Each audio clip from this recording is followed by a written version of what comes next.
नमस्कार साथियों, सत्य कहानी में आपका स्वागत है। अगर आप पहली बार हमारे चैनल पर आए हैं तो चैनल को सब्सक्राइब करके बेल आइकन ऑन कर लीजिए। आलस एक ऐसी बुरी आदत है जिसकी वजह से अच्छे अवसर भी हाथ से निकल जाते हैं। इस बुराई को जल्दी से जल्दी छोड़ देने में ही भलाई होती है। आलस की वजह से बहुत सारे नुकसान हो जाते हैं। बहुत से लोग इतने व्यस्त हैं, उन्हें एक समय खाना सोने का समय नहीं है। वहीं दूसरी तरफ कई लोगों के पास कोई काम धंधा ना होने के कारण आलस से परेशान है। वो अपनी निजी जिंदगी से परेशान होकर किसी भी काम में रुचि नहीं रखते। उन्हें हर समय थकान और नींद आने लगती है, इसलिए वो पूरी तरह सशक्त नहीं होते, जिससे उनको एक सकारात्मक ऊर्जा मिले, जिससे वो भी आगे जिंदगी में कुछ कर सके और जिंदगी सफल बन सके। अगर आपको अपने आलस को भगाना है तो आपके दिमाग को जागरूक होना पड़ेगा। आपको घर के अंदर ना रहने के अलावा बाहर की दुनिया को देखना बहुत जरूरी है। सकारात्मक सोच रखने वालों के साथ रहना और कुछ बनाने का हुनर ही आपको आलस्य से दूर कर सकता है। तो आइए हम आपको बताते हैं आलस को दूर कैसे करें, इसके 10 बेहतरीन तरीके। आलस कई प्रकार से आ सकता है। किसी को तो सब कुछ होने के बावजूद भी आलस आता है और किसी के पास कुछ ना करने से आलस आता है। कभी कभी यह नकारात्मक सोच भी हमें आलसी बना देती है। एक सकारात्मक सोच आपको आलसपन से दूर कर सकती है। एक सकारात्मक सोच जिंदगी को सफल बनाने में अहम भूमिका निभाता है। अगर आपका सोच सकारात्मक है तो आपको ना तो आलस्य आएगा ना ही नींद, बस कुछ करने की सोच आएगी। सकारात्मक सोच लाने के लिए आप ऐसे लोगों के बीच जाएं जो सकारात्मक सोच रखते हो और वही बात करते हो। इससे आपके अंदर भी एक ज्वाला आएगी और आप भी कुछ बनाने के लिए तैयार रहेंगे। आलस्य को निकालने के लिए आपको घर के अंदर से निकलकर बाहर देखना चाहिए कि कौन कितनी मेहनत कर रहा है और कैसे जिंदगी को आगे बढ़ाया जाता है। कहते हैं अगर व्यक्ति कुछ करने की ठान लेता है तो कोई भी समस्या उसके आगे पीछे नहीं आती है।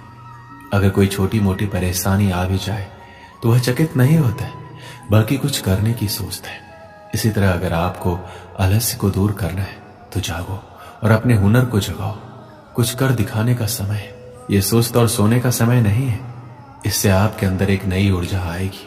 कोई भी व्यक्ति आलस्य से इसलिए भरा रहता है क्योंकि उसे मोटिवेशन की कमी होती है। आपको खुद प्रेरित होना पड़ेगा।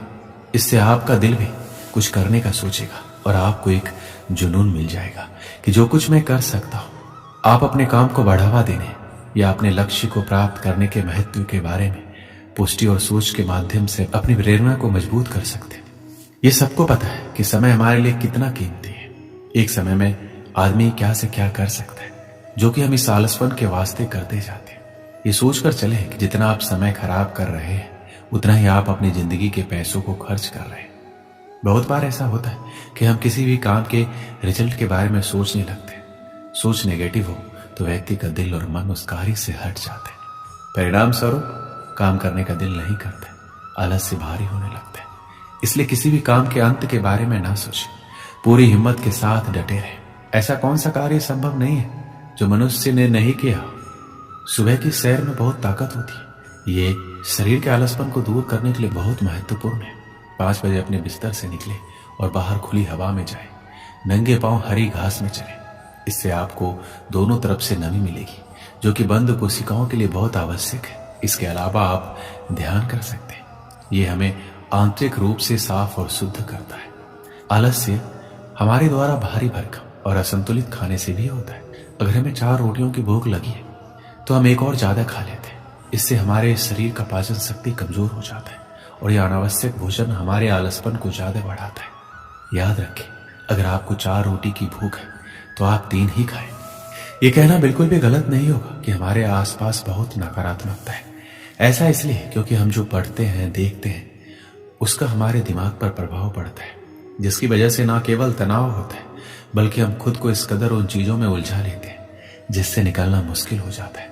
यही तो एक वजह है कि जब हमारे पास नकारात्मकता बहुत ज्यादा दिखने लगती है तो हम बहुत अजीब सा बर्ताव करने लगते हैं।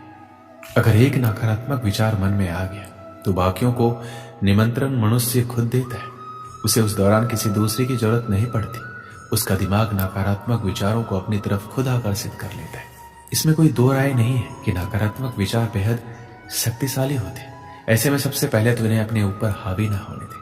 हम मानते हैं कि आप जब कुछ अच्छा करना चाहेंगे तो आपका मन उसे करने में टाल मटोल करेगा, लेकिन इसके बाद भी उस पक्ष के पहलू को देखें और समझने की कोशिश करें कि क्या सही है क्या गलत।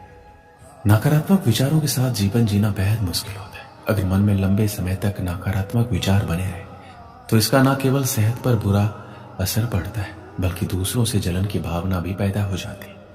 ऐसे में जरूरी है कि नकारात्मक लोगों से दूर रहा जाए, तभी आप आलसपन से बाहर निकल पाएंगे। एक समय की बात है, एक आलसी बालक था। वह कभी भी अपना कार्य नहीं करता था।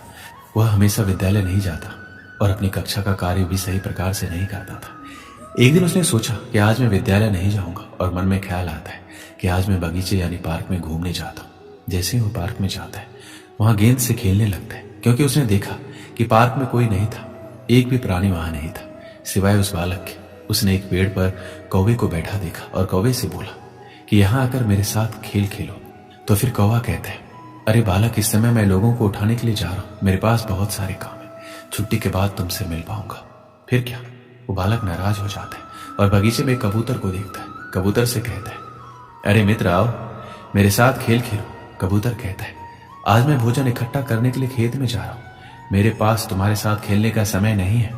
बालक नाराज हो जाता है और वहीं पर एक भंवरे को देखता है और भंवरे से कहता है, क्या तुम प्रतिदिन ये फूलों का रस इकट्ठा करते रहते हो? आओ आज मेरे साथ थोड़ा खेल खेलो।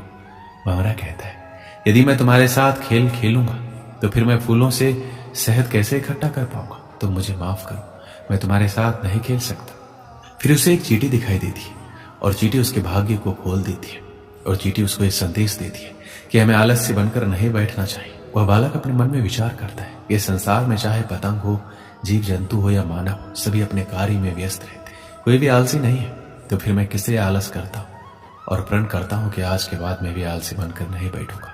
उसी दिन से वह विद्यालय जाना शुरू करता है और मन लगाकर पढ़ाई करता है, जिससे वह विद्वान बन जाता है। इस कहानी से हमें क्या सीख मिलती है?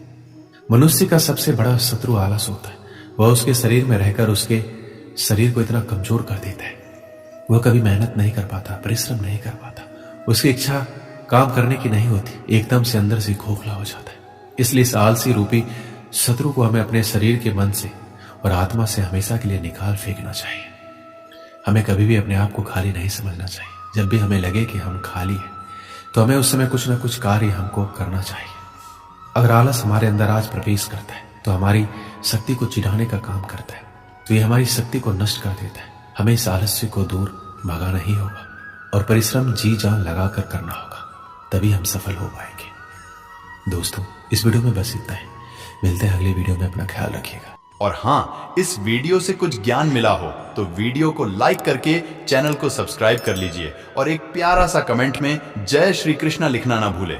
जय श्री कृष्णा।